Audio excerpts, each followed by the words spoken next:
Truth is like mercury. It's hard to hold on to, but it reflects everything with perfect, chilling clarity. Experience the fluid nature of reality in our latest series of high-tech cinematic thrillers. Subscribe now and follow the flow of the truth with us. The notification came at 11:47 p.m. on a Tuesday. I know the exact time because I was still awake, sitting cross-legged on my studio floor, surrounded by half-finished canvases and the smell of linseed oil that my mother always said made the whole house smell like a hardware store. My phone lit up with a text from my brother. 4 words. Dad wants to talk. I'd been waiting for that message for 3 years. Not because I missed the dinner table arguments or my father's disappointed silences or the way my mother would look at me like I was a problem she didn't know how to solve. I'd been waiting because I knew. Eventually, the other shoe would drop. That's how it worked in my family.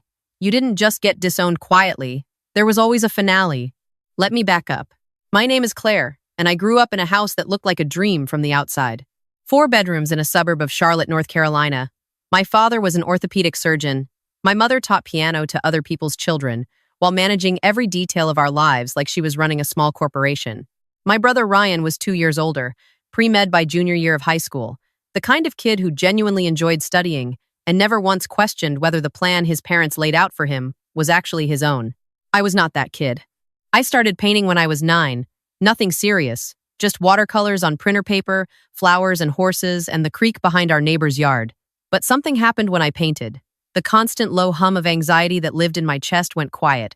My father noticed my interest the same way he noticed most things about me, as a symptom to manage. He signed me up for a class at the community center, told me it was good to have a hobby, and then spent the next 15 years reminding me that it was just a hobby.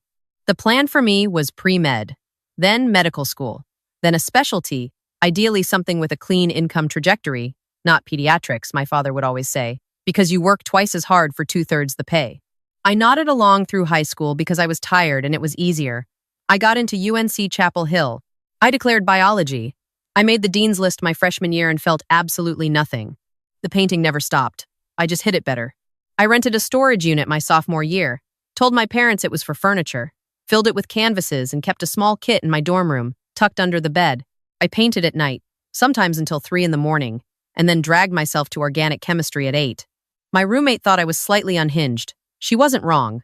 What I didn't tell anyone, what I couldn't explain in a way that my father would accept, was that the painting wasn't a distraction. It was the only thing I was actually doing. Everything else felt like acting. By junior year, I had over 60 pieces. I'd started selling small ones through an online shop I ran under a different name, not for real money. $50 here, $100 there. But people were buying them, leaving reviews that said things like this made me cry in the best way, and I don't know what it is about this piece, but I can't stop looking at it. I read those messages at midnight in my dorm room and felt more seen than I ever had at my family's dinner table. Then I met Diana. She was a gallery owner from Asheville who found my shop through a friend of a friend.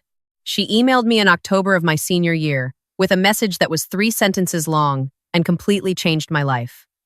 She said she'd been looking at my work for 2 months. She said she thought I had something real.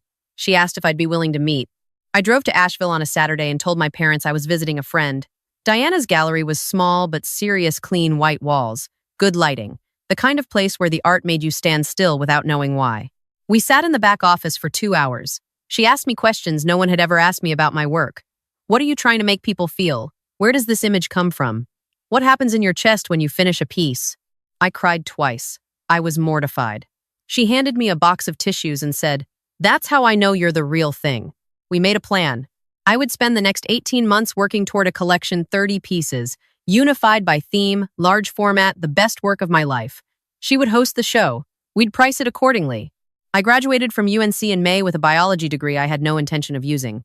My father gave a toast at dinner that night about the road ahead, about medical school applications, about legacy.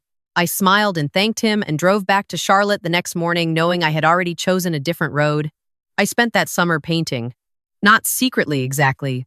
I was living at home, technically, but I'd taken a part-time job at a coffee shop and told my parents the rest of my time was going toward preparing applications.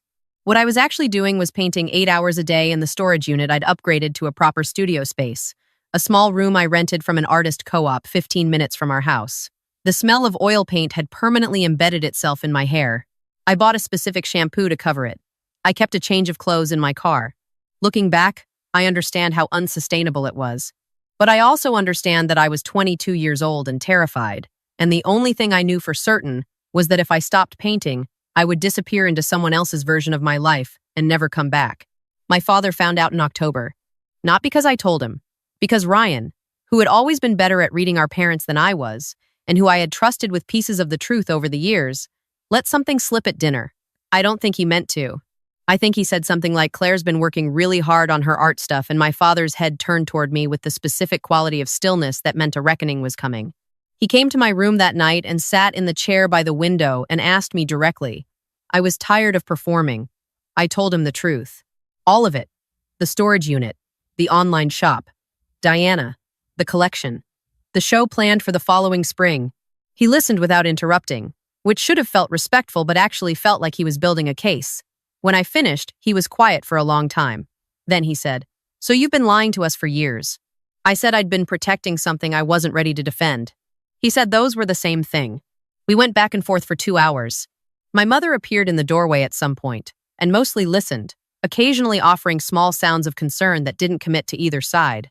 My father's arguments were familiar and immovable. Art was not a career. I had a degree that could lead somewhere real. I was throwing away everything they'd built. What would people think? I'd heard versions of this my whole life. This time I didn't nod along. At some point I told him that I was not going to apply to medical school. That was the sentence that changed everything. His face did something I hadn't seen before. It wasn't anger exactly, it was something colder. He stood up and said, very quietly, "Then, you don't need to be here." I asked what that meant. He said it meant that if I was choosing to walk away from everything they'd given me, I could do it completely. He wasn't going to watch me waste my life from a front row seat. He said I had until the end of the week to find other arrangements. I looked at my mother. She looked at the floor. I said, "Okay."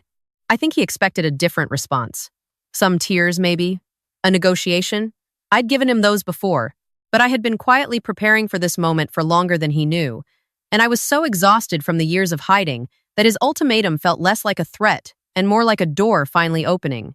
What he didn't know, what nobody in my family knew, was that the show had already happened. Diana had moved the timeline up to August at the request of a collector who had seen images of the work and wanted first access before the public opening. We'd held a private preview. Then the show itself ran for 3 weeks. I had priced the 30 pieces between $40,000 and $90,000 each, following Diana's guidance and research on comparable emerging artists. I had been terrified the whole time that no one would buy anything. Every piece sold. The total, before Diana's commission and the gallery's operational costs, was just over $1.9 million. I had been sitting on that number for 6 weeks by the time my father told me to leave. I didn't tell him. I packed 2 bags, put my painting supplies in my car, and drove to the extended stay hotel I'd booked the same night of our argument, because some part of me had always known this conversation was coming and had wanted to be ready when it did. I sat in that hotel room and ordered delivery Thai food and felt something I can only describe as the most complicated peace I'd ever experienced. I called Diana the next morning. She had more news. A collector out of San Francisco had reached out after the show closed. He was interested in acquiring the entire collection, not individual pieces, but all 30, as a unified body of work for a private foundation he was building. He wanted to display them together, keep them intact, which Diana said was actually the right outcome for work like mine. He was prepared to make an offer. The offer came in at $2.4 million. I sat in the parking lot of a Panera Bread and read the email 3 times. I said yes. The money arrived in stages over 60 days. I had already found an accountant, a real one, not my father's, who helped me understand exactly what I was looking at after taxes and fees. I also want to be clear about this because I think it's important, and I know it's the kind of thing people wonder about. I paid everything I owed. Federal, state, all of it. What I kept was still more money than I had ever imagined holding. I started looking at properties 6 weeks after I left my parents' house. Not because I needed a mansion. Not to prove anything. I want to be honest about the reason, which is simpler than that. I had spent 24 years feeling like I existed in spaces that didn't belong to me, in rooms decorated to someone else's preferences, in a life shaped by someone else's vision of who I should be. I wanted, for the first time, to live somewhere that was entirely mine. I found the house in Asheville. It was a craftsman-style property on 11 acres in the mountains, about 20 minutes from Diana's gallery. 5 bedrooms, a barn that had been converted into an artist's workspace with north-facing windows and concrete floors, a creek running along the back of the property. The previous owners had been a sculptor and her husband. You could still see the faint outlines of clay on the workshop walls. The asking price was $1.3 million. I offered 1.2 and they accepted.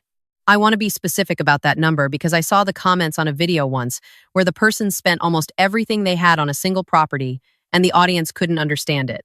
I kept the majority of what I earned. The house was significant but not reckless. I had money left to live on, to work, to build. I am not a character in a story where financial decisions don't have consequences.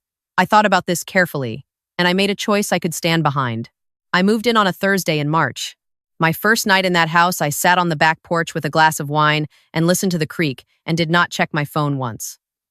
I painted the next morning in the workshop until noon. I made lunch in my own kitchen. I walked the property in the afternoon and watched a deer come out of the tree line at the edge of the field. I went to bed when I wanted to. I did not call my parents. I did not call my brother. I built a life. Over the next 8 months, I started a second collection. Quieter work than the first, less about the chaos of feeling unseen and more about the texture of being still. Diana was interested. A few collectors had already reached out after the first show. Word travels in those circles. I wasn't in a hurry. I worked every day, and some days the work was good and some days it wasn't, and I was learning to be okay with both of those things. I made friends in Asheville, other artists, a few people from a hiking group I joined mostly to get off the property and into my body. I had a neighbor 2 properties over, a woman named June who was 73, and grew tomatoes and strong opinions and had no interest in my biography, which I found deeply refreshing. My life was not dramatic. It was mine. That was the whole point. Ryan called in November. I almost didn't pick up. We hadn't spoken since I left, and his texts over the months had been sporadic and careful. Hey, just checking in and hope you're good. And once, after a long silence, I'm sorry about how things went. I had responded to that last one but hadn't pushed further. I didn't know what to do with Ryan, who loved me in his way but had also always been more comfortable inside the family structure than I was, and who I suspected had told our father about my art more out of discomfort with secrets than out of malice. I answered the phone. He didn't ease into it. He said Dad had taken out a second mortgage on the house 18 months ago to invest in a medical practice partnership that had since collapsed. He said things were bad. He said Mom was scared. He said Dad would never ask me directly. Those were the exact words he used. Dad would never ask you directly, but that they were hoping I might be willing to help. I was quiet for a long enough time that Ryan said my name twice to make sure I was still there. I was there. I was thinking. I want to tell you what I felt in that moment because I think people expect a certain kind of answer, and I want to be honest instead. I did not feel vindicated. I did not feel a cold and satisfying revenge. I felt sad, genuinely, unremarkably sad for a family that had been so focused on building a particular kind of life that they had never built the kind of relationships that could survive it falling apart. I also felt clear in a way I had not felt during any of the years I spent trying to earn their approval. I asked Ryan one question. I asked him why. If my father had been a surgeon for 30 years and had built the kind of practice he always described at dinner, the answer to a financial crisis was to call the daughter he'd asked to leave. Ryan didn't have a good answer for that. I told him that I loved him, which was true. I told him I wasn't in a position to step in, which required more explanation than I gave him in that phone call, but which was, at its core, also true not because I didn't have money, but because giving it would not fix what was actually broken, and I was done trying to repair things by giving pieces of myself away. I told him if he wanted to talk, actually talk, not as a liaison for our parents, but as my brother, I would pick up the phone. He said he'd think about it. My mother called 2 days later. I had been half expecting it. She opened with small talk, which was her armor. She asked about the weather in Asheville, whether I was eating well, if I'd heard there was a new restaurant in the neighborhood where we grew up. I let her go through it. Then she got to the point, which was essentially the same point Ryan had made but delivered in softer packaging. Things were hard. Family was family. Surely I understood. I told her I understood completely.